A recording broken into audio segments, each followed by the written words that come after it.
Entonces, Angie nos va a estar acompañando junto con Ángel en este último encuentro.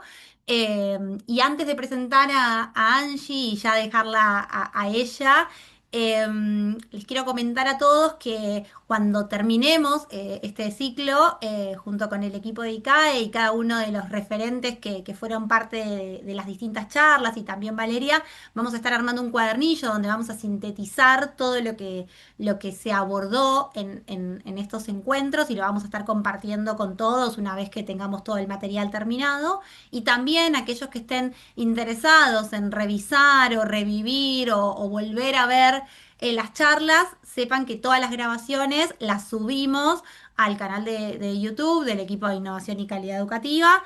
Así que ahí pueden encontrar todo el material y obviamente si quien lo necesite puede ponerse en contacto con nosotros vía mail para pedirnos lo que sea que surja o consultarnos lo que necesiten. Ahora sí, sin más, la voy a presentar a Angie. Angie es doctora en lingüística de la UBA, especialista en lectura, escritura y educación por Flaxo y licenciada y profesora en letras por la Universidad de Buenos Aires.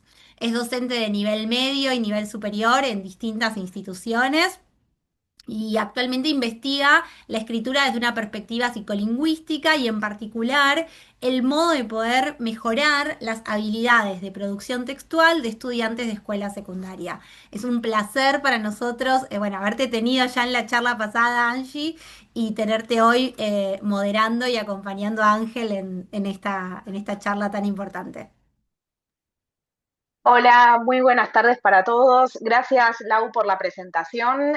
Para mí es un gusto también compartir este espacio. De hecho, les agradezco mucho a ustedes por haber hecho posible este ciclo de charlas que convoca a tantas personas, bueno, y más aún a esta altura del año, ¿no? Porque calculo que siendo docentes, acá todos o la mayoría estamos todos súper complicados en este momento tan particular del año que convoca a cerrar notas, planillas, cierre del cuatrimestre en general.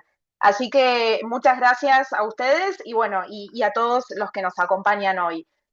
Para algunos, digamos, ya me escucharon en la charla anterior que estuvo a cargo mío, otros no, así que bueno, es la primera oportunidad tal vez en la que nos encontramos.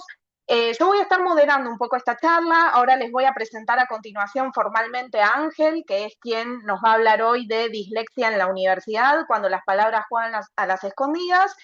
Luego voy a presentar mínimamente la temática como para entrar ya todos en tema y luego le voy a pasar la palabra a Ángel. Y la idea es que a medida que ustedes tengan alguna inquietud o consulta, la puedan ir sumando, ¿sí? A través del chat. Yo voy a estar atenta a las preguntas que vayan surgiendo y voy a, digamos, a recopilarlas hacia el final para que Ángel pueda exponer en principio con tranquilidad todo lo que tiene para compartirnos, que es súper interesante, y luego hacia el final vamos a estar retomando todas esas consultas y esas preguntas, si les parece, ¿sí? Entonces, paso a presentar a nuestro orador de hoy, que es Ángel.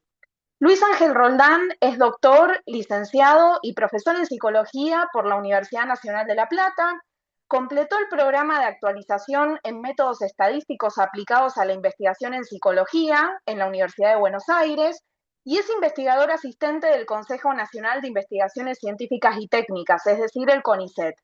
Se desempeña como jefe de trabajos prácticos en las cátedras de Fundamentos, Técnicas e Instrumentos de la Exploración Psicológica 1, Psicometría, y de Psicología Educacional en la Facultad de Psicología de la UNLP. Ha trabajado en la atención clínica de las dificultades específicas del aprendizaje y su trayectoria se caracteriza por la articulación entre docencia, investigación y transferencia. Se desempeña como asesor técnico, estadístico y psicométrico en convenios de I+D entre el CONICET y diversas instituciones gubernamentales orientados a la adaptación y validación de instrumentos para la evaluación de la lectura en el nivel primario. Es un gusto, Ángel, contar con vos acá en este espacio y más con toda esta trayectoria que articula, como bien dice tu CV resumido, investigación, docencia y también práctica profesional, así que sos una voz más que autorizada y experta para hablar de esta temática. Simplemente como para hacer una breve introducción, vamos a hablar hoy de dislexia, como todos ustedes saben, que es una palabra con la que estoy segura todos los que estamos presentes en este espacio estamos familiarizados, ¿sí? Seguramente es una palabra que hemos escuchado, que utilizamos incluso, ya que en las aulas, no solo de nivel superior, sino también de otros niveles educativos, recibimos de hecho a estudiantes con dislexia y también con otras dificultades de aprendizaje.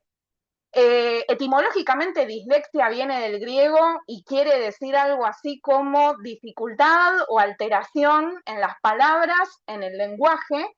Y si bien la etimología nos da algunas pistas que permiten aproximarnos al tema, lo cierto es que esto es algo que hay que revisar. Y sobre todo hay que tener mucho cuidado de qué habla, en torno a de qué hablamos cuando hablamos de dislexia, porque lo cierto es que muchas de las ideas, algunas de sentido común que circulan en torno a la dislexia, no provienen tanto de el ámbito, digamos, de la investigación o de la evidencia científica, sino que se vinculan con neuromitos, ¿sí? Es decir, con creencias falsas y erróneas, pero muy difundidas y sobre todo muy arraigadas, tanto en la comunidad educativa como en la sociedad en general. De hecho, uno de los, digamos, de los neuromitos, una de estas creencias falsas más difundidas en torno al aprendizaje, es precisamente la idea de que la dislexia es algo así como leer y escribir palabras en espejo, ¿sí? Y es una creencia tan extendida que en una investigación reciente que fue liderada por Valeria Busanra, Analía Arévalo y Montserrat Armele, en la que participaron alrededor de 4.000 personas de Argentina, de Paraguay y también de Brasil. Casi la mitad de los participantes que tenían que responder una encuesta, ¿sí? Diciendo si le parecían verdaderas o falsas una lista de afirmaciones, casi la mitad de las personas afirmó con total seguridad que la dislexia consiste en leer y escribir palabras en espejo. Y sin embargo, lo cierto es que es mucho más complejo que esto y que aún evidenciando esta conducta, lo cierto es que esto no define qué es la dislexia ni tampoco determina el diagnóstico, ¿sí? Ante todo habría que decir que la dislexia es una dificultad de aprendizaje de origen neurobiológico que impacta negativamente en el aprendizaje en general y en la lectura en particular. Y esto es importante, ¿sí? De hecho, hay investigaciones, por ejemplo, hay un estudio longitudinal en Finlandia que siguió desde el nacimiento a más de 100 niños en riesgo de desarrollar dislexia. Los empezaron a seguir los investigadores desde antes de nacer, entrevistando a muchas mujeres embarazadas, ¿sí? Buscando, digamos, evaluar antecedentes familiares y por consiguiente buscando detectar posibles niños que más adelante desarrollarían dislexia. Y luego, una vez que nacieron, esos bebés fueron evaluados cada 6 meses desde su nacimiento. Lo más interesante de todo es que a los 7 años, un grupo importante, aunque no todos, ¿sí? Un grupo importante de estos niños efectivamente tuvo grandes dificultades para aprender a leer y cuando los investigadores fueron para atrás y fueron a examinar todas las evaluaciones que les habían hecho a los niños, una prueba de discriminación auditiva, es decir, la capacidad de diferenciar a través del sonido las palabras de la lengua, por ejemplo, en español, ser capaz de distinguir dote de bote, ¿sí? Algo que pueden hacer los bebés, eso sí era particularmente sensible para detectar el riesgo de manera temprana de desarrollar dislexia. Y esto nos muestra que la detección temprana, ¿sí? No solo es clave, sino que fundamentalmente es posible. Ahora bien, el tema quizás es preguntarnos qué pasa cuando estos niños y niñas, ¿sí? Crecen, atraviesan su escolaridad y llegan a la universidad, porque la dislexia no es que se cura, entre comillas, ni tampoco desaparece con el tiempo, sino que persiste. Y como ustedes ya saben, la lectura y la escritura en el nivel superior no son solo contenidos, sino que son las principales herramientas de acceso al conocimiento, ¿sí? Porque los estudiantes por un lado tienen que poder leer para aprender, pero por el otro lado tienen que escribir para acreditar que han aprendido. Y justamente cuando un estudiante tiene una dificultad de aprendizaje, ¿sí? Que implica cierta dificultad a su vez para procesar lenguaje escrito, esto impacta en su desempeño académico, sin importar la disciplina, sin importar la materia de la que se trate. Y por eso es muy importante entender exactamente de qué hablamos cuando hablamos de dislexia y sobre todo qué se puede hacer como docentes, ¿sí? Para acompañar a esos estudiantes. Por eso me parece que es súper valioso tener un espacio como el de hoy para poder quizás revisar algunas creencias muy difundidas o actualizar información y sobre todo para pensar prácticas más eficaces, ¿sí? Y sobre todo respetuosas de la diversidad.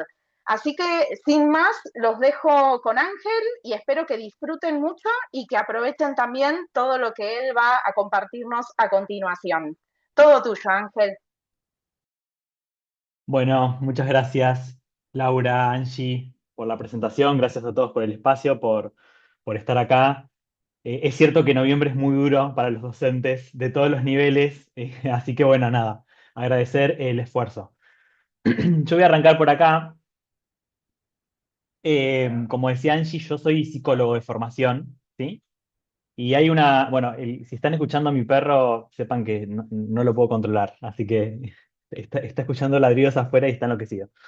Eh, Como les decía Angie, yo soy psicólogo de formación y hay una pregunta que siempre me despertó mucha curiosidad, que tiene que ver con qué hace nuestra mente barra cerebro cuando interactuamos con el mundo, ¿sí? Y en la formación de grado me topé con un texto de un psicólogo que se llama igual que yo, Ángel Rivière, ¿sí? Un gran psicólogo español que él habla de una cartografía de funciones mentales y dice que hay 4 tipos de funciones mentales y les pone un número a cada una y llama funciones de tipo 1, funciones de tipo 2, funciones de tipo 3 y funciones de tipo 4 porque no le termina de gustar, él es vygotsquiano y también conjuga los aportes de la psicología cognitiva y no le termina de gustar la idea vygotsquiana de lo elemental y lo superior porque dice que en realidad las funciones psicológicas son todas complejas, ¿no? Y entonces él hace esta cartografía y habla de 4 tipos de funciones, ¿sí?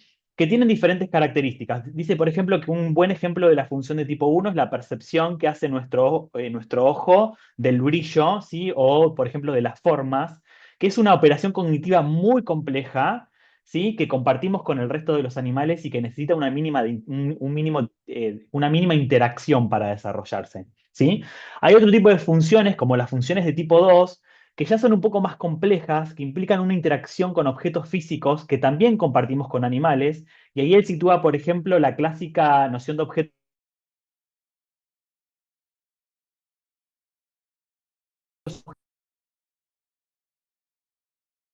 Me parece que se trabó la conexión. Sí, me parece. A ver, les A ver. pedimos un segundo a ver si podemos recuperar a Ángel.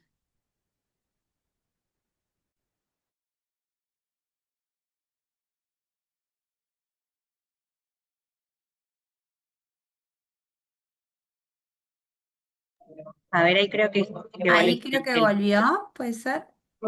Ah, no, se cayó de todo. A ver, ahí está. Yo lo veo, está.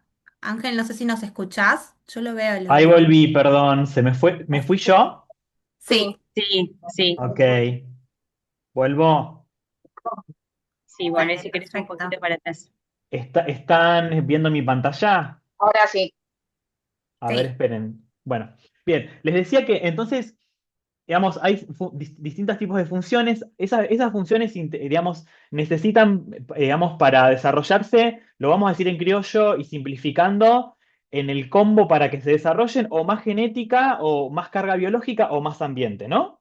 Las funciones de tipo 2, como por ejemplo la noción de objeto permanente, las compartimos con el resto de los animales también, pero necesitan una interacción con objetos físicos. Por ejemplo, cuando un león corre una gacela, la gacela se esconde en algún arbusto, el león la sigue corriendo, ¿sí? Y después están las funciones de tipo 3 y 4, que son específicamente humanas, ¿sí? Y esas funciones en un caso nos humanizan y en otro nos aculturan, ¿sí? Y él pone como ejemplo de esas funciones el lenguaje oral para las funciones de tipo 3 y dice, necesitamos para que se desarrollen esas funciones un contexto particular de interacción, no ya con objetos, sino con otros seres humanos que nos permitan, ¿sí? Por ejemplo, escuchar y desarrollar la lengua materna, ¿sí? Es una función compleja que necesita de un ambiente particular, de un contexto particular, pero que también tiene una carga genética importante, ¿sí? Steven Pinker dice que así como las arañas tejen su telaraña, nosotros escuchamos y percibimos lenguaje oral y lo interpretamos de forma automática, sin demasiada conciencia y sin demasiado esfuerzo cognitivo, ¿sí? Pero en cambio están las funciones de tipo 4, que son aquellas funciones que no ya nos humanizan, sino que nos aculturan, y que para que se desarrollen necesitan un tipo de interacción particular, que ya no es la crianza, sino que es la enseñanza. Necesitamos que alguien con un objetivo particular en una relación asimétrica tenga como objetivo enseñarnos algo, que nosotros desarrollemos una destreza, ¿sí? Y aparte, esa habilidad, ¿sí? Esas funciones necesitan de un grado de conciencia que no está tan implicada o que no está tan en juego en las funciones de tipo 3. Y un claro ejemplo de función de tipo 4 es la lectura y la escritura, o la multiplicación. Puedo dar un montón de ejemplos, pero en la charla de hoy me voy a centrar en la lectura. Y lo que pasa con la lectura es que cuando nosotros decimos, ¿ustedes se acuerdan cuándo aprendieron a leer, por ejemplo? Más o menos. ¿Sí? Probablemente tengan más conciencia de cuándo aprendieron a leer que cuándo aprendieron a caminar. ¿Por qué? Porque justamente aprender a leer supuso y necesitó conciencia, ¿sí? Pero dentro de este paraguas, ¿sí? Dentro de esto que llamamos lectura, hay como varias habilidades implicadas. Y yo lo que quiero hoy distinguir, que supongo que en algún momento, Angie, no sé si lo habrás trabajado, tal vez no porque laburaste más escritura, pero una cosa que a veces se confunde es la decodificación de la comprensión lectora. ¿Sí? Cuando decimos lectura, como los humanos lo que queremos de la lectura es siempre construir significado, o cuando yo estoy leyendo un libro de literatura por placer, lo que estoy haciendo es construir una representación mental coherente. Siempre cuando digo lectura me refiero a eso, a la comprensión lectora. Pero hoy, en la charla de hoy, vamos a hablar un poquito más de una habilidad que está especialmente afectada en la dislexia, que es la decodificación. ¿Sí? Y acá vuelvo al modelo simple de lectura, que es un modelo psicolingüístico clásico de 1986, que dice que la comprensión lectora, ¿sí? La construcción del significado a partir del texto, conjuga dos habilidades que se multiplican. Por un lado, la decodificación y por el otro lado, la comprensión oral del lenguaje. ¿Cómo comprendo yo un texto? Cuando poso mis ojos sobre las letras, puedo pronunciar las palabras, las puedo leer en voz alta o en voz silente a un ritmo adecuado, ¿sí? Y puedo transferir mi comprensión del lenguaje oral a ese texto. ¿Se entiende? ¿Me siguen con esto? Entonces, la dislexia es una dificultad que afecta particularmente la decodificación. ¿Sí? La decodificación entonces no es lo mismo que la comprensión del texto. ¿Sí? La decodificación es una habilidad necesaria, pero no suficiente para comprender el texto. ¿Sí? Es más, para decodificar, yo no necesito, ¿sí? De procesar información en términos semánticos. Por eso puedo leer un artilugio que se usa mucho en investigación en psicolingüística y también en evaluación clínica de la dislexia, que son las palabras inventadas o pseudopalabras, ¿sí? Yo les puse ahí como ejemplos marifo, tupelán, grisoto, dorimés, baritén o ánfulo, que son pseudopalabras. ¿Por qué son pseudopalabras? Porque son palabras que no existen, que siguen las reglas fonotácticas del castellano, las puedo leer, pero no puedo acceder al significado porque no existen. ¿Me siguen? Es decir, las puedo decodificar. ¿De acuerdo? Entonces, spoiler alert, la dislexia es una dificultad en el procesamiento o decodificación de las palabras. ¿Sí? Es lo que está fundamentalmente afectado. ¿Puedo tener un sujeto que decodifique mal y comprenda texto? Probablemente haya algunos casos aislados, pero lo que voy a decir es, volviendo al modelo simple, es que si yo tengo la decodificación muy afectada, la comprensión lectora va a estar afectada, ¿no? Acuérdense que en la multiplicación, cuando uno de los elementos es cero, el resultado es cero, ¿sí? Si yo solo comprendo lenguaje oral y no puedo decodificar, no voy a comprender un texto. Si yo solo decodifico, pero no comprendo nada del lenguaje oral, es decir, cuando digo comprender algo, comprender lenguaje oral, me refiero a estar escuchando esta charla y estar comprendiendo estar construyendo un significado, un sentido a lo que yo estoy diciendo. Jerarquizar información, entender el significado de las palabras, hacer inferencias sobre lo que estoy hablando, ¿sí? Entonces, la dislexia es una dificultad que afecta a la decodificación. ¿Sobre qué? Esto que nosotros decimos de decodificación, sobre qué habilidades, ¿sí? Se asienta. Una cosa que yo tengo que poder hacer para decodificar palabras, por un lado tiene que ver con reconocer oralmente diferentes sonidos, ¿sí? Entonces, esa conciencia sobre los sonidos se va desarrollando muy tempranamente. Como decía Angie en la investigación que contó de Finlandia, los alumnos, ¿sí? que en tiempos tempranos no podían distinguir bote de dote, ¿sí? Habían tenido afectada su lectura posterior. ¿Sí? Entonces, una cosa básica que yo necesito desarrollar para que se desarrolle la lectura es este constructo que es conciencia fonológica. ¿Sí?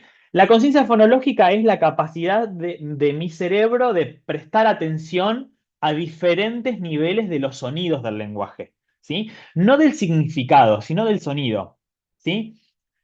Naturalmente y de forma automática, nuestro procesamiento del lenguaje pone el foco en el significado. Entonces, lo que yo tengo que poder lograr para enseñar a leer y escribir es que los sujetos pongan atención en los sonidos.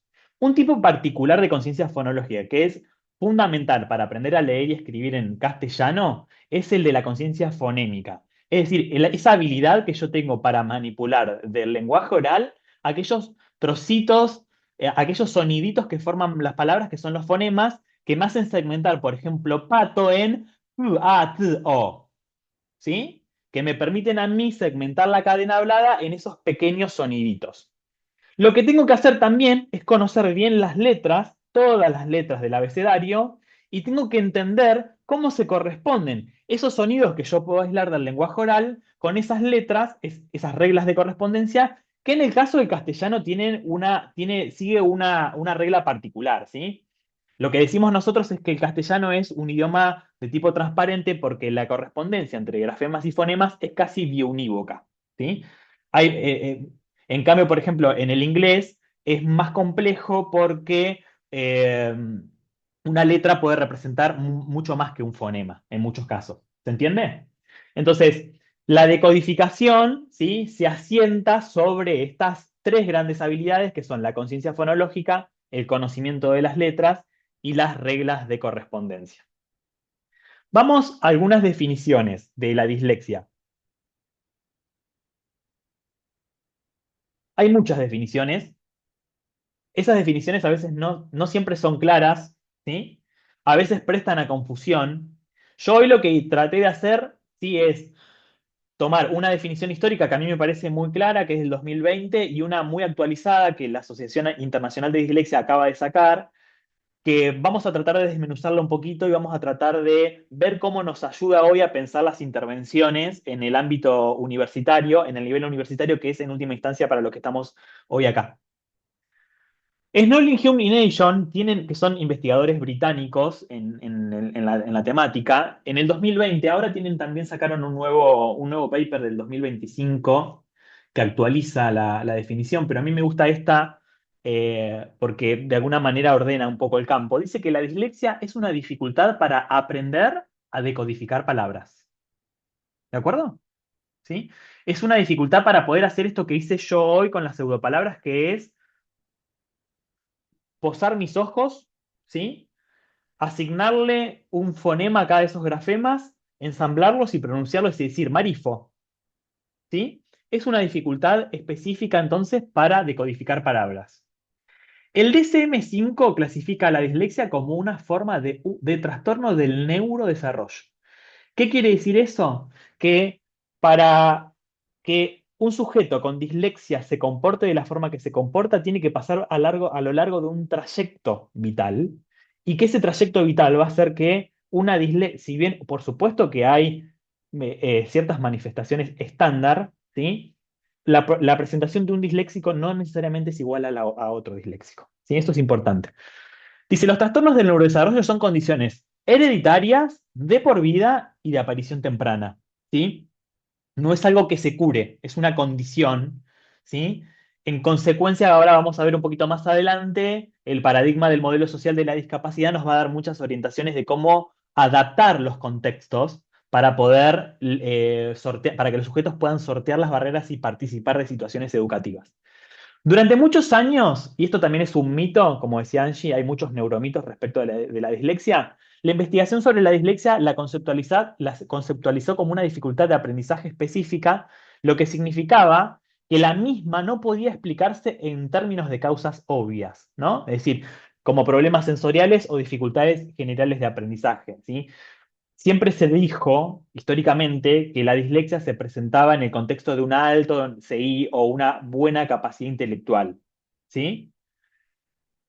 Y la investigación posterior mostró que la dislexia puede darse en todo el rango del desempeño del coeficiente intelectual. Es decir, podemos tener sujetos con dislexia que tengan buen coeficiente intelectual o buena capacidad cognitiva general, y podemos también tener dislexias en un contexto de un CI disminuido, podríamos decir, ¿sí? Eh, lo que sí dice la definición que me parece clarísimo, que es que en todos los casos, ¿sí? Esa dificultad en la decodificación de palabras requiere siempre los mismos tipos de intervención, ¿sí? Entonces, cada vez más hay menos preocupación por la idea de la dislexia como una categoría cerrada, y cada vez más estamos virando hacia una definición que piensa que es una dificultad de espectro, donde está más o menos afectada la lectura y que la intervención siempre tiene que estar orientada por los mismos principios. ¿Sí? La definición de la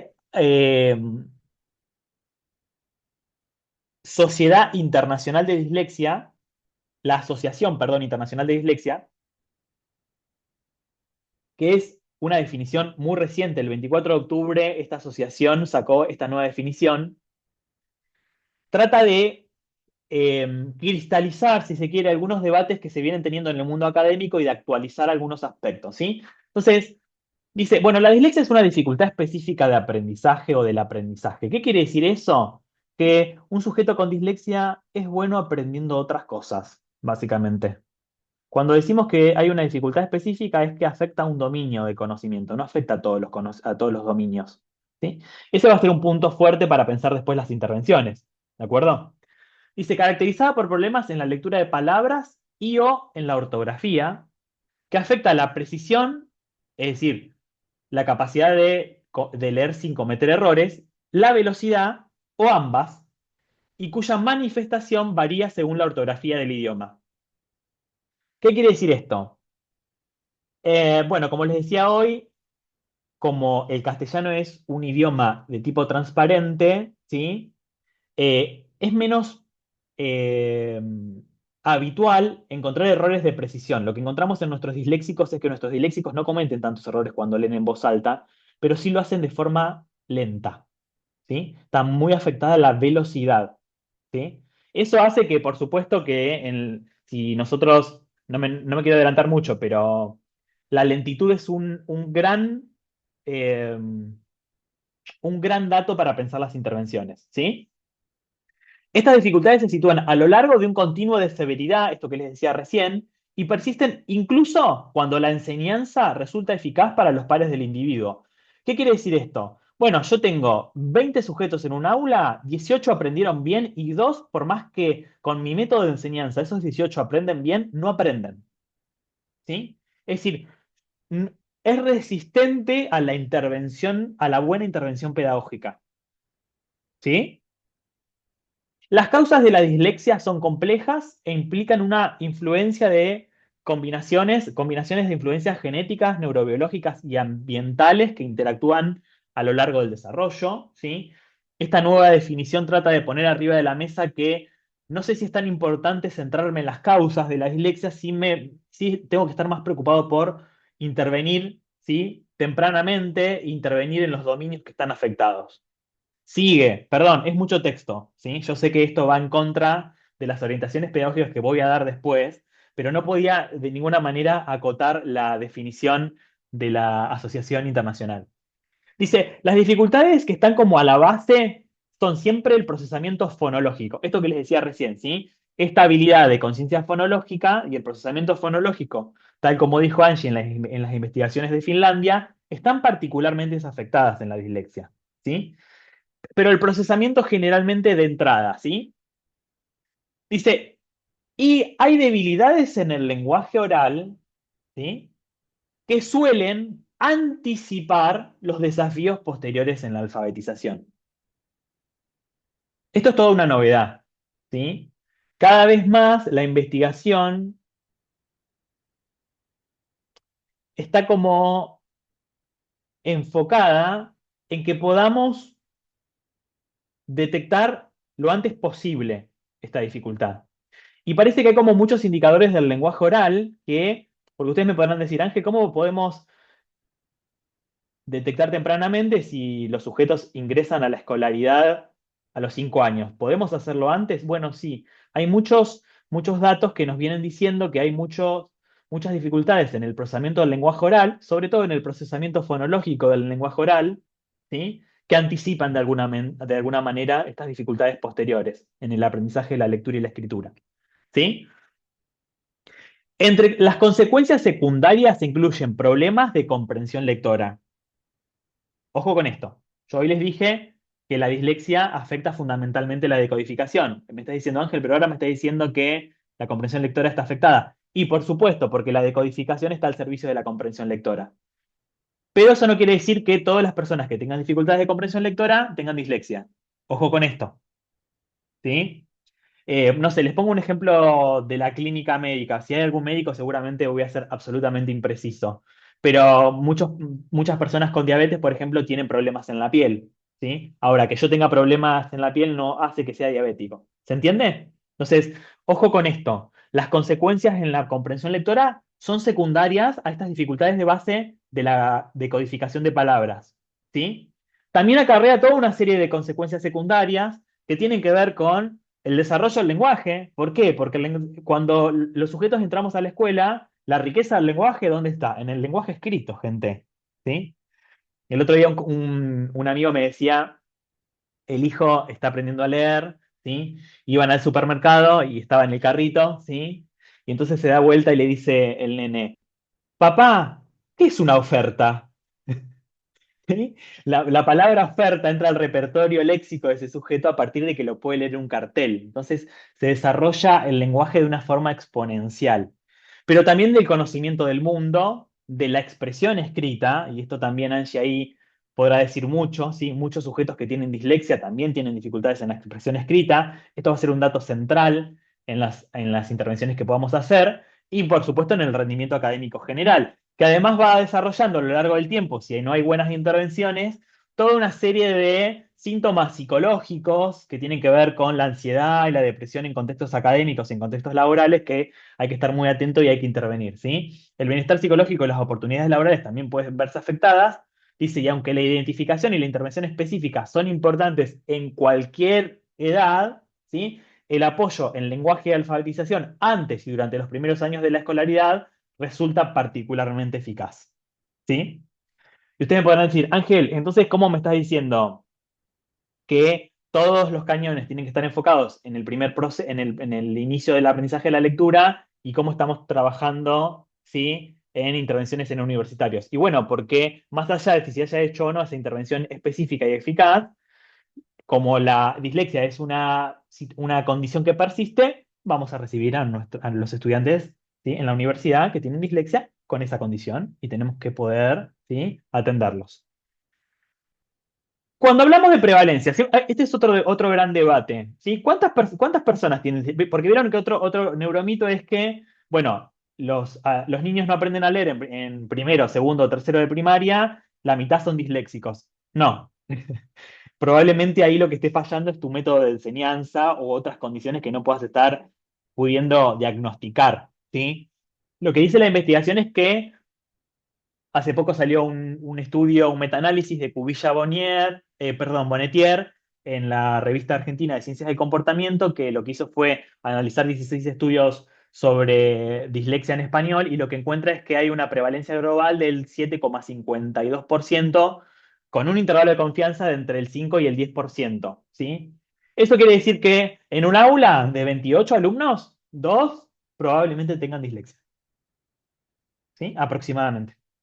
Digo, porque vieron que a veces los números en abstracto son como, no los dimensionamos. Bueno, probablemente 2 personas ¿sí? En un aula de 28 tengan dislexia.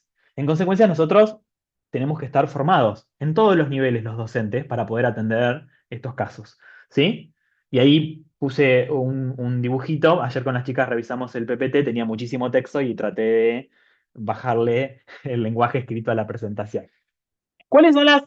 Bueno, venimos hablando mucho de la definición, venimos hablando un poquito de prevalencia, vamos a meternos en nuestro objetivo de la charla de hoy, que tiene que ver cuáles son las manifestaciones de la dislexia en la adultez, ¿sí? Bueno, la lectura, como les dije, como es una condición persistente, continúa siendo lenta y vacilante, sobre todo la lectura en voz alta, ¿sí? Eh, los errores no son tan frecuentes en español, como les decía, pero sigue habiendo errores de ortografía, sobre todo cuando escriben palabras largas complejas en términos del punto de vista ortográfico y que son poco frecuentes, ¿sí? Son personas que normalmente están muy habituadas a adquirir conocimiento no por la modalidad escrita, sino por otras modalidades, ¿sí? De repente son personas que, en el caso de que tenga esas características del sujeto, puede, no sé, almacenar mucha más información cuando ve un video o cuando escucha a alguien hablar sobre algo que si procesa información solo escrita, ¿sí? Por supuesto que son personas que no les gusta leer en voz alta o sienten vergüenza, así que tenemos que estar muy atentos ante eso, ¿sí?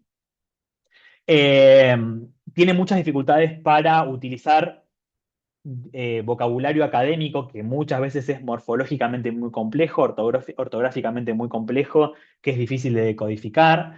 Si no se atiende tempranamente, se genera, como yo les dije, toda una situación de autoestima y de desinterés a la escuela y al estudio o a los contextos académicos, ¿sí?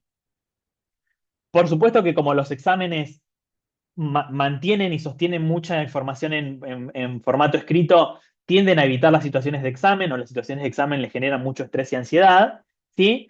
Y después también son malos en la vida cotidiana procesando información escrita, ¿sí? Instrucciones, números de teléfono, agendas, ¿sí? Entonces, suelen evitar esos materiales o esos instrumentos de mediación de la cognición. ¿Qué pasa en la universidad? ¿Cuáles son las intervenciones? Yo hablé recién un poquito de ciertas manifestaciones en la adultez. Yo hoy una cosa que quería como también traer es que hay un marco legal y un marco que nos permite a nosotros trabajar en los diferentes niveles académicos escolares, que es la ley 27.306, que es la ley de dificultades específicas de aprendizaje, que es una ley argentina, que bueno, que declara de interés nacional el abordaje integral de las dificultades de aprendizaje en ámbitos de salud y en ámbitos educativos, y tiene como prioridad, ¿sí? También garantizar el derecho a la educación en todos los ámbitos, en el universitario también, ¿sí? Y también un poco, como les decía hoy, como la dislexia es una condición, muchas de las intervenciones que vamos a pensar hoy, ¿sí? Recuperan mucho trabajo en el modelo social de la discapacidad, que dice que las barreras para participar y aprender no están tanto en las condiciones del sujeto, sino en la interacción entre las condiciones del sujeto y el contexto que yo les presento, ¿sí? Entonces, si yo puedo hacer adaptaciones del contexto, voy a poder levantar esas barreras para que los sujetos participen de situaciones educativas y que a partir de la participación intensa y significativa puedan aprender, ¿sí? Entonces, todas las intervenciones que vamos a pensar hoy van a estar en línea con el paradigma social de la discapacidad. Yo pensé, perdón, había otro, está. Mira, voy acá. Yo pensé intervenciones en tres niveles que tienen diferentes jerarquías, ¿sí? ¿Qué intervenciones podemos hacer para que los estudiantes con dislexia participen y aprendan en el nivel superior? Entonces pensé, intervenciones más institucionales, vi en el chat que hay muchos docentes de universidad, así que están escuchando, y por ahí también podemos poner en diálogo un poco estas intervenciones al final de la charla. Intervenciones en términos a nivel institucional, podríamos decir, intervenciones a nivel de la práctica docente e intervenciones a nivel del material que les damos a nuestros alumnos, ¿sí? En algún momento las intervenciones por parte del docente se solapan con las intervenciones del material, es decir, que esa división es un poco artificial o arbitraria, pero bueno, ustedes después la podrán ir ordenando, ¿sí? Lo primero que yo quiero centrar, que es muy importante como intervención institucional, es que hay mucho sobrediagnóstico de dislexia y hay mucho autodiagnóstico de dislexia. Entonces, una muy buena intervención es que haya alguien de la universidad, ahí hay que definir bien el rol, que pueda orientar un diagnóstico correcto, ¿sí? Digamos, pueda orientar no necesariamente al interno de la institución, sino o que pueda leer un informe y ver si el diagnóstico es correcto para ver si estamos ante un caso de dislexia y particularmente podamos jugar toda la maquinaria para la adaptación del contexto, ¿sí? Es muy importante a partir de ese diagnóstico correcto que podamos detectar los alumnos, ¿sí? En el primer año y en el inicio, ¿sí? Para que pueda generar un engagement, un buen enganche con la institución desde el inicio. Y también eso es importante, hay muchos estudios que muestran que tener un buen dispositivo de detección de alumnos que sea confidencial en el nivel universitario ayuda a que los sujetos se sientan seguros para declarar, ¿sí? Si tienen alguna condición particular que pueda estar interfiriendo en el aprendizaje. Por supuesto que también ayudaría muchísimo a una institución universitaria que tengan equipos de orientación educativa conformados por algún especialista en dificultades específicas del aprendizaje o en dislexia, ¿sí?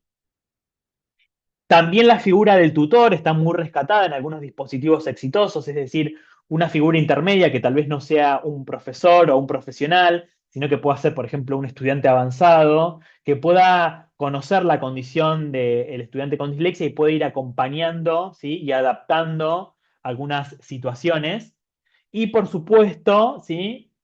En caso de que, bueno, yo esto lo comento en Europa, en Estados Unidos, en el mundo anglosajón, algunas universidades tienen clínicas específicas de atención, ¿sí?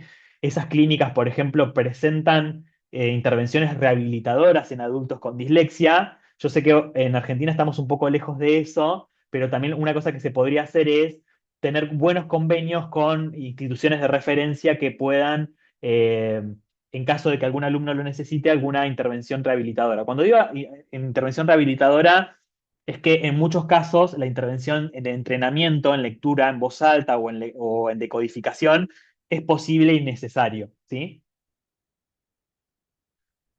Bueno, respecto de las intervenciones en relación con la práctica docente, un poco lo que hice primero acá fue tener como alguna descripción de, yo hoy hablé de ciertas características que presentan los adultos con dislexia, yo acá traté de contextualizarla un poquito más al contexto universitario, probablemente algunas cosas se repitan, pero es importante ver cuáles son estos desafíos que tienen generalmente, no siempre, pero generalmente los estudiantes con dislexia cuando ingresan a la universidad. ¿Sí? Por un lado, una cosa que a nosotros nos parece súper natural y espontánea, automática, es esto que está haciendo muchos de ustedes que veo que toman nota, ¿sí? Que ven una diapositiva y van tomando nota y me van escuchando y se toman un mate y van procesando múltiple información, ¿sí?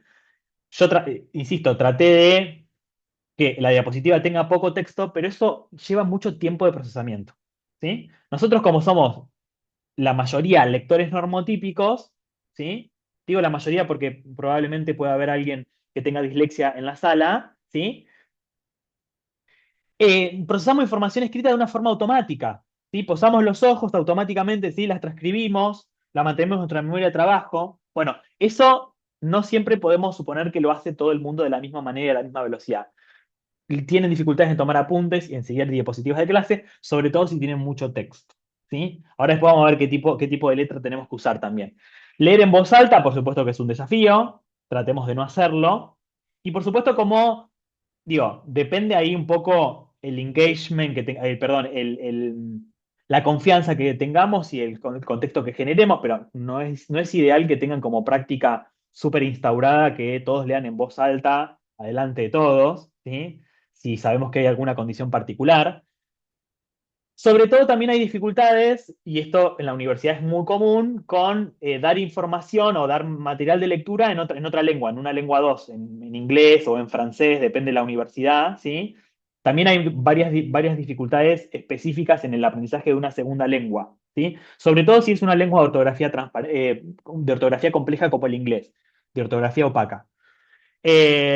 También tiene dificultades, o sea, una persona con dislexia va a tener dificultades en procesar información escrita en papel y escrita en cualquier medio, ¿sí? En soporte, buscadores, plataformas. A veces hay como un mito de que, bueno, no, hay dificultades en la lectura en papel, entonces lo mandamos a buscar a Google y que lea el... No, bueno, la misma dificultad va a estar ahí, ¿sí?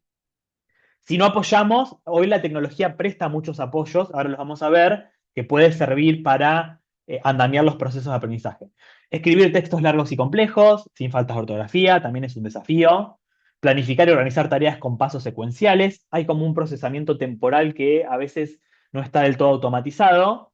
Y por supuesto que esto de los exámenes, presentar exámenes u otro tipo de entregas que implican material escrito en poco tiempo puede resultar un desafío.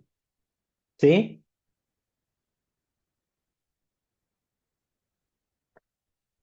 ¿Cuáles son algunas de las intervenciones posibles que podemos, algunas de las estrategias que podemos viabilizar para sortear alguna de estas barreras? Bueno, una cosa básica que parece, vieron que a veces algunas intervenciones en ámbitos educativos tienen efectos impensados en el sentido de que parece un cambio muy chiquito y genera un gran efecto.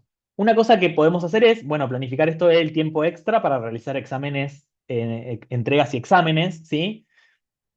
O realizar, a veces una buena estrategia es que los estudiantes que presentan dislexia, que tienen dislexia, realicen los exámenes en aulas independientes. ¿Por qué? Bueno, hay todo un tema, hay un estudio hecho muy interesante, como generalmente, no siempre, como dije en la presentación, los estudiantes con dislexia tienen buena capacidad cognitiva general, hay como una percepción, por un lado del docente y por el otro lado de los compañeros, que si le doy más tiempo le estoy dando ventaja. ¿Sí? Cuando en realidad por eso a veces es mejor que no solo la temporalidad sea distinta, sino que sean espacios distintos, ¿sí? Para que esté bien adaptado esto del tiempo, ¿sí? Para un tiempo particular para unos sujetos y otro tiempo para otros, y que aparte la persona que le lleva más tiempo el procesamiento de la entrega o el examen no sienta que tiene que estar corriendo. ¿Se entiende? Porque eso tiene un efecto subjetivo de, están todos entregando el examen, yo tengo más tiempo, pero igual, ¿sí? Me genera una ansiedad y un estrés interesante a la hora de poder rendir. Bueno, una cosa que yo hoy la marqué a nivel institucional, que también puede ser a nivel docente, es esto de apoyar al estudiante con tutorías, ¿sí? Que haya alguna figura de un estudiante tutor que ofrezca ayudas y consejos. Proveer información escrita de forma previa, tal vez tengo una diapositiva que tiene mucho texto, como la de hoy, la definición de dislexia, yo le digo, che, mirá, la verdad que no me puedo saltear la definición, pero te dejo la diapositiva una semana antes, léela tranquilo, y el día en el que yo presento la diapositiva, el estudiante no tiene que estar corriendo procesando información escrita, ¿sí? Podemos también, todo lo que sea escrito factible de transferirse a audio y video, lo podemos hacer. Esto siempre y cuando esté estandarizado por la institución, que sea de una forma estandarizada, que genere, digamos, que no sea una elección de cada docente, ¿sí? Porque a veces la claridad en los procesos de estandarización genera como tranquilidad para el docente, para el estudiante, para el grupo de estudiantes, para la institución. Entonces, por ahí es importante ver qué sí, qué no se puede grabar en audio y video, porque aparte eso lleva mucho tiempo. Y acceso también, por ejemplo, una estrategia muy utilizada en contextos universitarios es que el estudiante con dislexia puede acceder a apuntes de otros compañeros, también siempre bajo la supervisión del docente, ¿sí? ¿Qué estudiante, o sea, qué compañero puede prestar los apuntes, en qué condiciones, demás.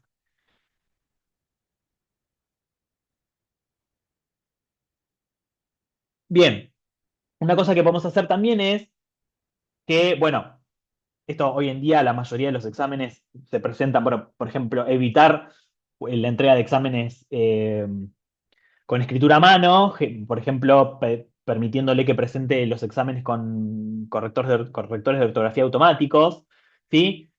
A veces una buena estrategia es cuando tenemos una consigna muy larga, por ejemplo, no sé, me imagino que en el IRBA es muy común una consigna secuencial de análisis matemáticos, por ahí leer, apoyar leyendo en voz alta las preguntas y los enunciados del examen, ¿sí? Para poder andamiar esto del procesamiento oral de la información.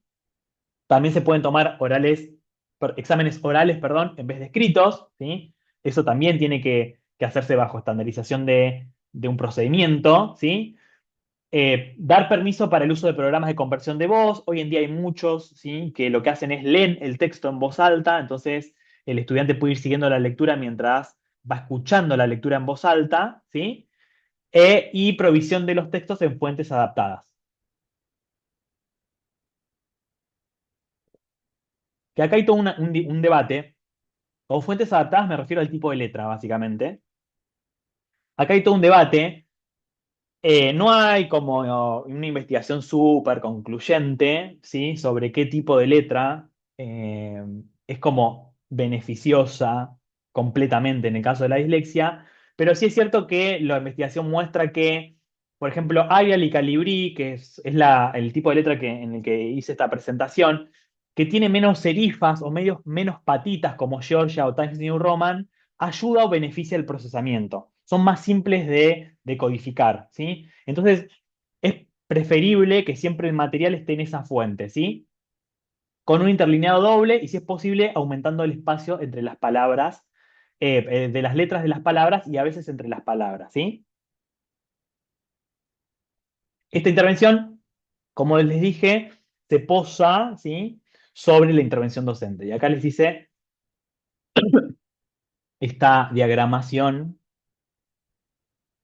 de que el contexto institucional de alguna forma es el bosque, ¿sí? La práctica docente se monta sobre la intervención institucional y la adaptación del material escrito siempre está en interjuego con la práctica docente, ¿sí?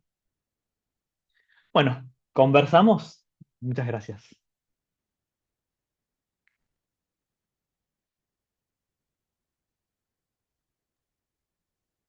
Bueno, Ángel, muchísimas gracias por tu presentación.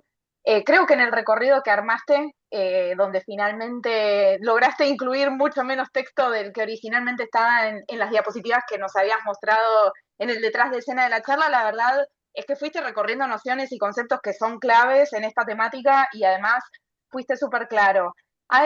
Bueno, hay agradecimientos, hay manitos aplaudiendo también y hay preguntas en el chat que están muy bien orientadas, relacionadas tanto con la definición de dislexia como con lo que tiene que ver justamente con la práctica docente. Yo simplemente, antes de ir a las preguntas que ahora vamos a ir viendo una por una, simplemente tengo una que apunta más a lo que tiene que ver con la práctica y específicamente con la formación docente. Porque mientras vos estabas hablando, me hiciste acordar hace muchos años atrás cuando daba español para extranjeros y tenía estudiantes estadounidenses, es decir, lengua materna inglés, que venían a Buenos Aires a cursar un programa de estudios orientado a las ciencias sociales. Estudiantes universitarios eran. Me tocó, digamos, yo era profesora de español para extranjeros y me tocó una estudiante que era brillante, pero que tenía diagnóstico de dislexia.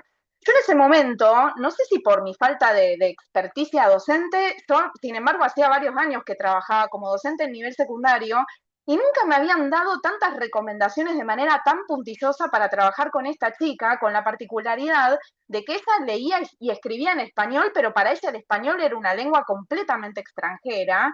Y la verdad es que esta venía en el marco de un programa de necesidades educativas especiales y yo estaba súper agradecida de que me hubieran orientado con estrategias que efectivamente yo podía poner en práctica y funcionaban con ella, porque en la escuela donde yo trabajaba o nunca había tenido un estudiante con dislexia, cosa que me sorprende mucho que haya sido así, dada la prevalencia, o simplemente no había sido instruida al respecto. Entonces te quería preguntar un poco, ¿qué pasa con la formación docente en relación con estas temáticas? Si vos tenés idea de cómo funciona hoy, tal vez más actualmente, y si, bueno, cuáles serían los ingredientes como de una buena formación al respecto.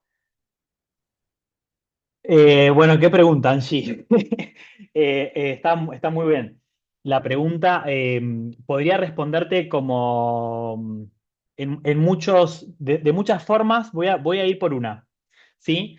La formación docente hoy en Argentina es muy poca o nula, diría yo. No quiero ser fatalista, pero siento que sí, que es muy poca.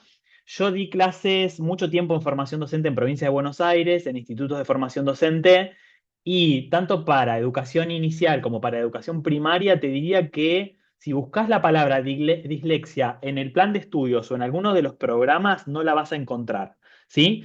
Puede que tengas más formación en las carreras en técnicas de psicopedagogía que dependen, digamos, de institutos de formación docente, donde hay formación específica y te diría que la formación que reciben en muchos casos no es información actualizada y de calidad. Entonces, hoy en día, digamos, el foco, y un poco por ahí me adelanto a alguna de las preguntas, en dislexia está en tengamos buenos dispositivos de intervención para que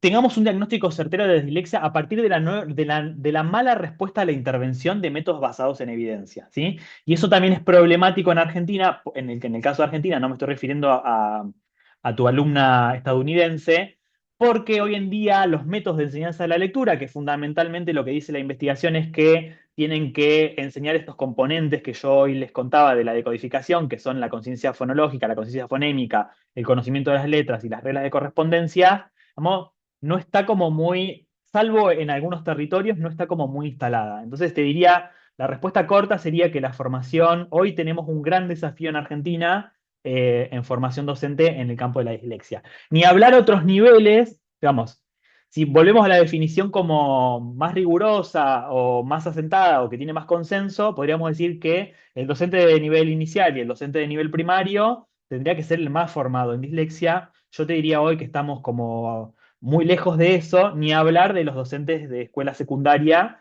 y de universidad, ¿no? Sí, es indudablemente un enorme desafío y es una pena que sabiendo tanto, ¿no? Dentro de lo que se sabe, esta información no llegue a quienes tienen que llegar, porque son quienes después trabajan con estos estudiantes. Bueno, voy a pasar a las preguntas del Dale. público.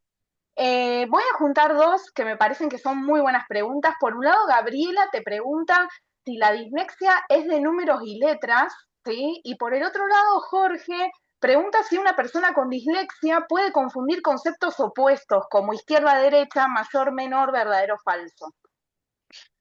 Buenísimo. Bueno, no, la dislexia de las letras es la discalculia. Perdón, la dislexia de los números es la discalculia. No, no está, no no está especialmente afectado el procesamiento numérico en la dislexia. Sí puede ocurrir que haya casos, digamos, de sujetos que tengan dislexia y discalculia, ¿sí? Aunque la comorbilidad no es tan grande, ¿sí? Sí puede pasar eso. Respecto de lo que pregunta Jorge, ahí lo que está, la confusión es más de información semántica, no tanto fonológica, verdadero, falso, izquierda, derecha. Entonces ahí, en realidad, puede ser que la persona que se esté confundiendo tenga dislexia, esa información no nos sirve para tener un diagnóstico de dislexia. ¿Se entiende a lo que voy? Bueno, no necesariamente está afectado el procesamiento semántico. Y no es un requisito, podríamos decir. Bien, perfecto. Después, Gabriela pregunta, ella en realidad comenta, hay casos de alumnos que prefieren no ser expuestos de su dislexia. Entonces la pregunta es cómo puede manejarlo un docente. Ella dice que tiene alumnos que le dicen que lo mantenga en privado, pero que necesitan apoyo. Bueno, ahí me parece que hay que armar un primero apoyarse en el proyecto institucional, sea la institución en la que están trabajando, y poder adaptar. Bueno, ahí también hay que, por eso esto de la confidencialidad me parece que hay que respetarlo a rajatabla, y hay que ver de qué forma adaptamos los dispositivos para que la persona no esté expuesta, si se quiere, ¿no? Pero bueno, por ahí eh, lo pensaría más en términos de proyecto institucional y aliados estratégicos dentro de la institución para poder apoyar cada uno de los casos, ¿no? Bien, perfecto. Paso después, Jorge, nuevamente, que hizo dos preguntas relacionadas con la evaluación, ¿sí? Él dice, en la evaluación de un alumno universitario con esta condición, que tiene dificultad lectora, ¿es recomendable evaluarlo oralmente? algo creo que dijiste, y por otro lado pregunta si están realmente afectados estos estudiantes para rendir examen con formato multiple choice. Ah, buenísima la pregunta.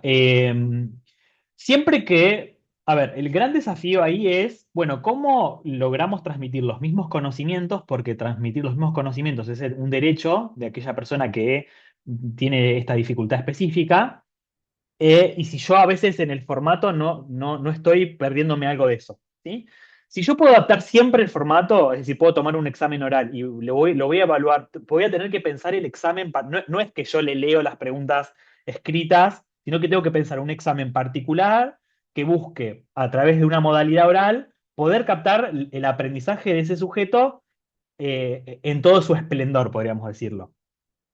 Respecto a los multiple choice, lo que suele pasar con los multiple choice es que generalmente, y a mí eso me hace daño, están tienen mucha información escrita, muy chiquita, ¿sí? A veces están en tamaño 10, y es desde el punto, ya a mí, que entiendo que no soy disléxico, me resulta abrumador tanta información escrita, entonces ahí yo lo que te diría es que adaptes, ¿sí? Esto de las fuentes, el tamaño y el espacio, ¿sí? Para que pueda hacer el examen. Y bueno, después también va a estar el caso a caso también, ¿no? Ver si más allá de esa adaptación el sujeto se ve perjudicado o no. Bien, de hecho yo pensaba en relación con el multiple choice que incluso con estudiantes, no necesariamente con dislexia, pero sí con alguna dificultad de aprendizaje, donde estos estudiantes tienen muy comprometida a veces la atención, ¿sí? Que bueno, Lorena en su charla, en esa primera charla con la que inauguramos el ciclo, se refirió a la atención, entre otras funciones cognitivas. Una buena idea a veces hasta puede llegar a ser, digamos, algo muy pequeño que, como decía Ángel, sin embargo, es un gran paso. Por ejemplo, aumentar la letra o separar las preguntas del choice en diferentes páginas. ¿Sí? Por ejemplo, en vez de darles una hoja A4, ¿sí? Si es en soporte papel, con 25 preguntas, A, B, C, D, toda en letra chiquitita, reducida, sin interlineado, quizás esas 25 preguntas se pueden distribuir a lo largo de diferentes carillas, ¿no? Con letra más grande, y eso ayuda Totalmente. a que el estudiante, ¿no? Focalice su atención y no se vea abrumado, porque a veces incluso lo que les ocurre a muchos estudiantes con dificultades en general es que se sienten abrumados y no es tanto el problema que tengan, porque muchas veces están súper compensados, me parece. Exacto, sí, en muchos casos sí, están súper compensados.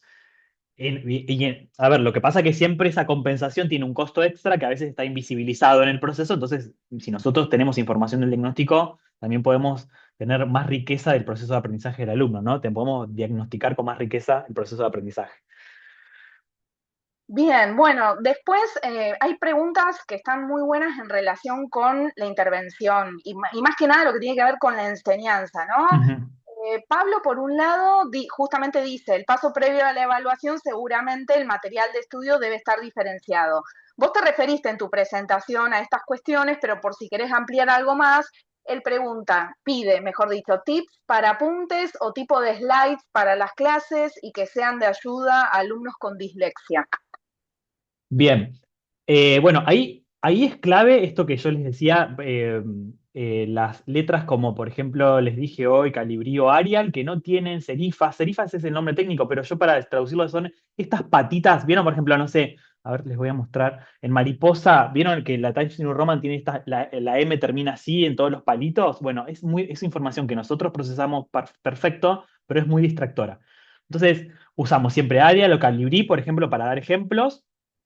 Y después, la información tiene que tener, si nosotros mostramos información escrita, pensemos que la información escrita, para nosotros que somos lectores normotípicos, nos va a llevar toda la atención. Pero si yo tengo una información que me va a costar mucho esfuerzo cognitivo y tengo otra que me distrae, me voy a distraer.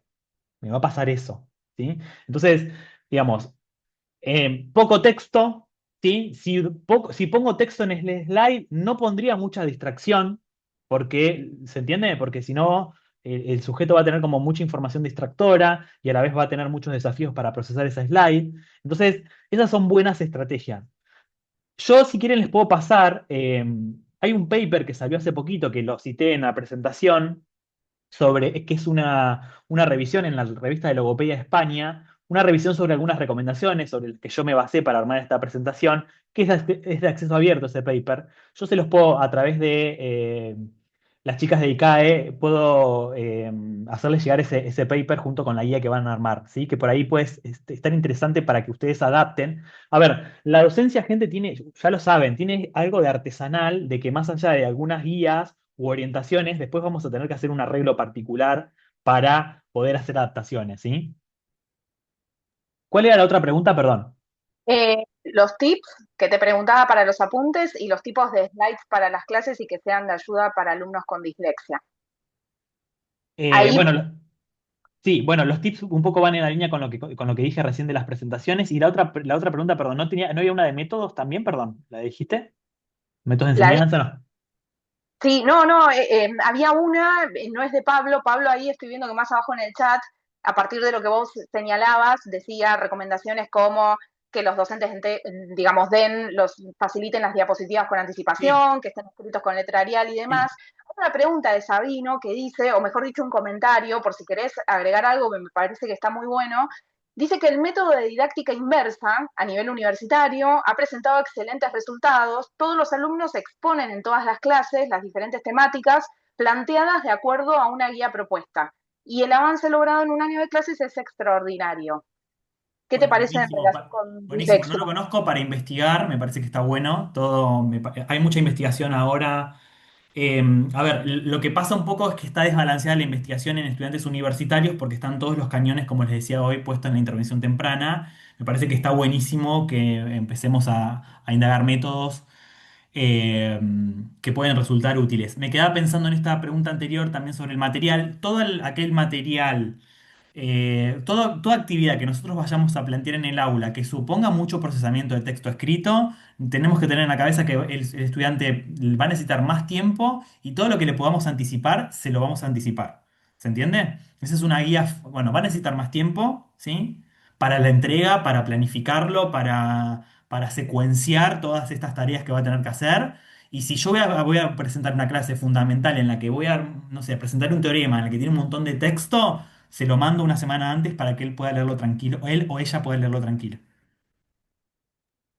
Bien, perfecto, Ángel, genial. Bueno, creo que las preguntas están resueltas. Te leo algunos comentarios, ¿sí? Jorge dice que en ITBA Experiencia Estudiantil se les informa a los docentes al inicio del cuatrimestre la Fantástico. presencia de alumnos disléxicos y se brindan recomendaciones.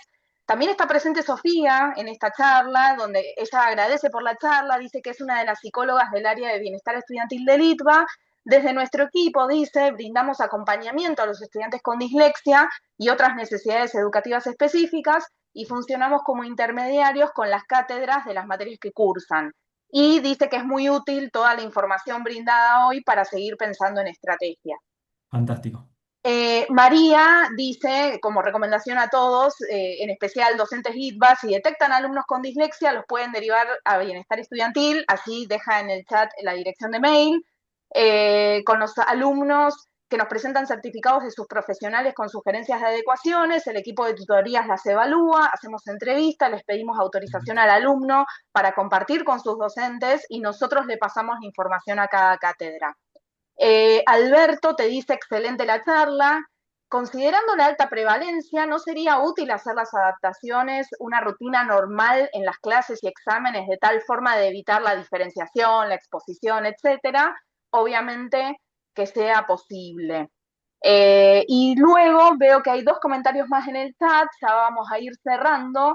Gabriela dice, pero por un lado buscamos armar material más amigable, los chicos se quejan de las presentaciones aburridas, pero nos piden que sea plain. Y María Sol dice, acá hay una pregunta, ¿hay alguna manera de intervenir específicamente en ortografía de estudiantes, ya sean o no disléxicos? Popularmente se dice leer más. ¿Es verdad? Gran pregunta Bueno, para cerrar. la pregunta para cerrar. Lo que pasa es que la intervención en ortografía es muy distinta para una persona que tiene que la que no tiene dislexia. Sobre intervención en ortografía, Angie puede hablar mucho más que yo. Lo que termina pasando con la dislexia es que como las representaciones fonológicas de las palabras son absolutamente inestables, y la ortografía tiene la mala costumbre de ser absolutamente arbitraria, que hormiga tenga esa H ahí adelante no lo determina nada. Y yo puedo escribir hormiga con H porque tengo una representación fonológica súper estable de hormiga, que se amalgama con la representación ortográfica, que se amalgama con el significado que yo tengo almacenado en mi cerebro de hormiga. Entonces lo que yo voy a decir es, lo lamento, pero las personas con dislexia probablemente tengan siempre algún tipo de dificultad ortográfica. Las personas que no tienen dislexia, hay intervenciones en ortografía que están muy buenas. Lo que está muy bueno en general para ortografía es escribir muchas veces a mano las palabras de forma repetida, ¿sí? Que yo sé que es una práctica que hoy en día está como media de moda en la escuela, en diferentes niveles, pero yo nunca más me olvido cuando escribí mal zanahoria en la primaria y mi señorita Mabel me dijo, muy bien, vas a escribir zanahoria 50 veces para mañana, y uno escribía zanahoria y aprendía que esa H iba ahí por un capricho. Y 50 veces después de escribir zanahoria, ahora cuando no me acuerdo cómo se escribe alguna palabra o dudo de la ortografía cuando la estoy escribiendo en teclado, voy y la escribo con la mano. Y tengo ahí una memoria motora que hace que tenga que procesar toda la información, ¿sí? De forma secuencial y obligatoria, que me hace que recupere la información ortográfica. Eso en la dislexia es más complicado porque ya las representaciones fonológicas sobre las que se asientan las representaciones ortográficas están como muy inestables, ¿sí? No me quiero poner muy teórico, pero va por ahí. Buenísimo, Ángel. Solo dos comentarios más te leo. Darío te agradece por la información, es de mucha Buenísimo. ayuda. Este año, dice, nos tocó una alumna con dislexia, le dimos más tiempo en los parciales y le fue muy bien en la materia. Excelente, excelente. Qué bueno, qué bueno. Después Marcelo dice excelente charla y cuenta que en la cátedra de introducción a la psicología en la UNC tenemos exámenes adaptados para estudiantes con dislexia o alguna dificultad, pero sí vemos problemas en la comprensión lectora por baja comprensión del manual. Y creo que ahí llegué a leer todos los comentarios, después tenés algunos agradecimientos más, te felicitan por la charla y bueno, yo también aprovecho, digamos, en este cierre, no sé si las chicas del ICAE querrán señalar alguna cuestión. Gracias Ángel por conectarte hoy y de nuevo una vez más, gracias chicas por haber organizado este ciclo de charlas que creo que es súper necesario para la comunidad educativa. Muchas gracias a los dos, Ángel, Angie, por toda la información súper interesante y súper útil que nos dieron hoy. Gracias a todos los que se conectaron. La verdad que tenerlos acá ya interesados por la temática, viendo las intervenciones, las preguntas, para mí ya es un montón, me voy súper contenta. Y recordarles, por si alguno se conectó un poquito más tarde, que una vez que, bueno, ahora que ya terminamos el ciclo, vamos a estar armando un material, un cuadernillo que se los vamos a compartir a todos con cada una de las cosas que se conversaron en estas charlas para que les quede y que para aquellos que quieran volver a ver alguna de las charlas, van a estar las grabaciones en nuestro canal de YouTube, ahí en el chat les dejamos el enlace y obviamente que cualquier consulta o necesidad que tengan por esta temática o alguna otra, bueno, pueden ponerse en contacto con nosotras al mail en el cual les fuimos mandando todas las invitaciones, estamos a disposición. Así que bueno, gracias a todos, gracias Ángel de nuevo, Angie, un placer haber organizado este ciclo y haber visto la excelente convocatoria que tuvo. Habla bueno, nada, del interés y de las ganas que todo el mundo pone por mejorar sus prácticas, porque los estudiantes tengan una mejor experiencia, así que eso ya nos llena a todos. Y bueno, a los docentes ITBA también un agradecimiento especial y a todo el staff y la gente de ITBA que nos está acompañando. Bueno, muchísimas gracias. Encantado, ¿eh? Bueno, hasta luego, Hasta gracias a luego. todos. Chao, gracias.